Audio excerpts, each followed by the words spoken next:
আসসালামু আলাইকুম সম্মানিত দর্শক, আজকে আপনাদেরকে আমার ব্রয়লার মুরগির সম্পর্কে কিছু ধারণা দিব। এই যে দেখতেছেন ব্রয়লার মুরগি, ওটা আমি কিন্তু নিচে যে বালি ব্যবহার করেছি, কারণ হচ্ছে বালি দিলে দেখেন কি অবস্থা, মাখামাখি ওরা এখানে গড়াগড়ি করে এবং খুবই স্বাচ্ছন্দ্য বোধ করে গড়াগড়ি করে। তো আসলে নিচে বালি দিলে গরমের দিনের জন্য আর কি ভালো।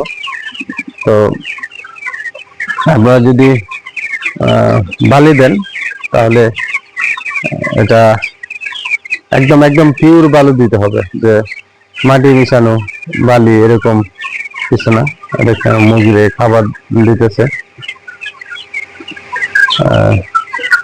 পিওর বালি দেন তাহলে এটা ভালো। পিওর বালি দিলে মুরগি গড়াগড়ি করে, এটা ঠান্ডা লাগে, মুরগি স্বাচ্ছন্দ্য বোধ করে। আর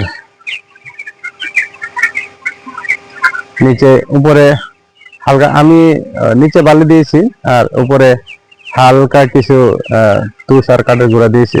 কারণ হচ্ছে ওটা একেবারে বালির মধ্যে থাকলে ওটা আপনার খেয়ে ফেলে, মানে অবস্থায়, ছোট অবস্থায়।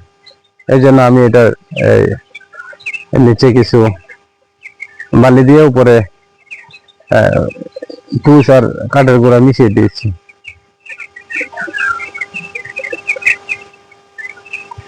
এই দেখতেছেন। তো আর আমার এখানে মুরগি হচ্ছে আপনার 2500, এখানে 2500 মুরগি। তো এই সাইডটা মুরগি কম আছে, এখন হচ্ছে আপনার গরম, এই জন্য ওরা ফ্যানের নিচে বসে আছে, ফ্যান চলতেছে, তো ফ্যানের নিচে ওরা বসে আছে। এই সাইডটা কম আছে, এই জন্য এই সাইডে খাবারও আমি দেই নাই দুপুরবেলা, এখানে আসেই না খাবার বা পানি, এই সাইডটা থাকে, তো আমি এখানে দেই নাই।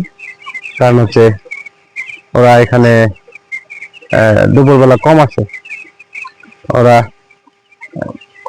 সন্ধ্যার পরে এদিক দিয়ে থাকবে। কারণ হচ্ছে এখানে যখন ঠান্ডা আসবে তখন থাকবে, এর আগে ওরা এখানে থাকে না।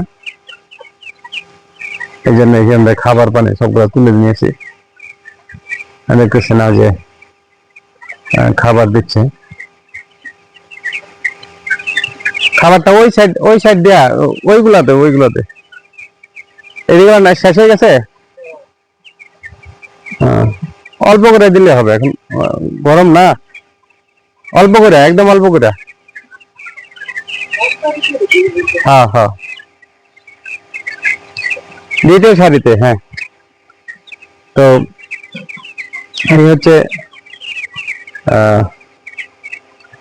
আপনার ব্রয়লার মুরগি আপনার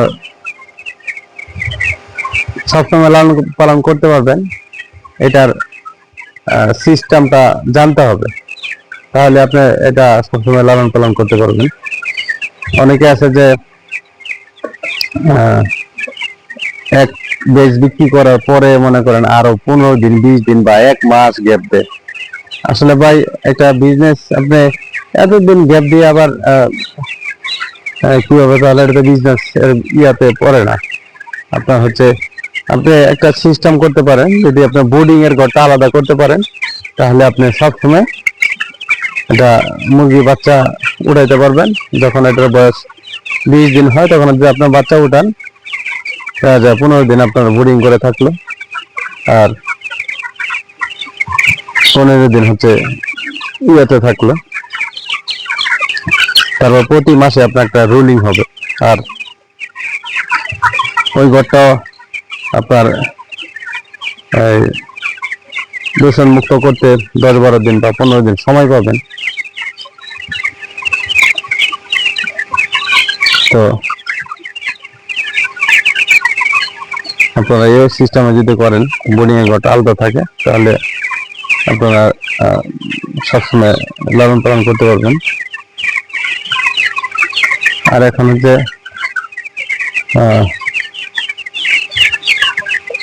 দুপুরবেলা, এই জন্য মুরগি আপনার গরমে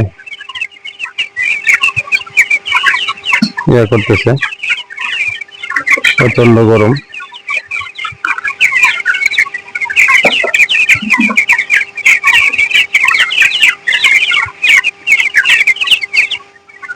তো ইনশাল্লাহ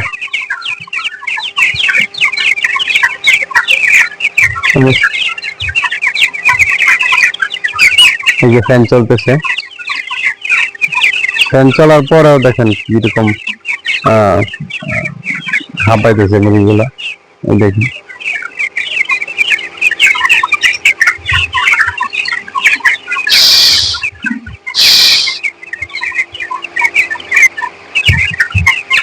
আর ওই পাশে কিছু আছে, ওইগুলা বালের মধ্যে গোসল করতেছে।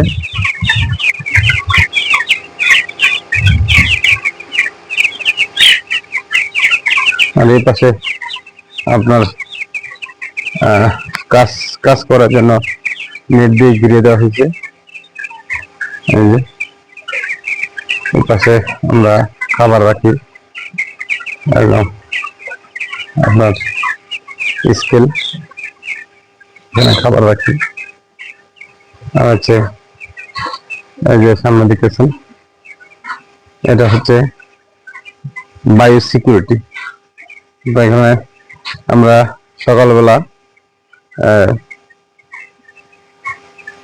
পটাশ দিয়ে পানি দিই, এটা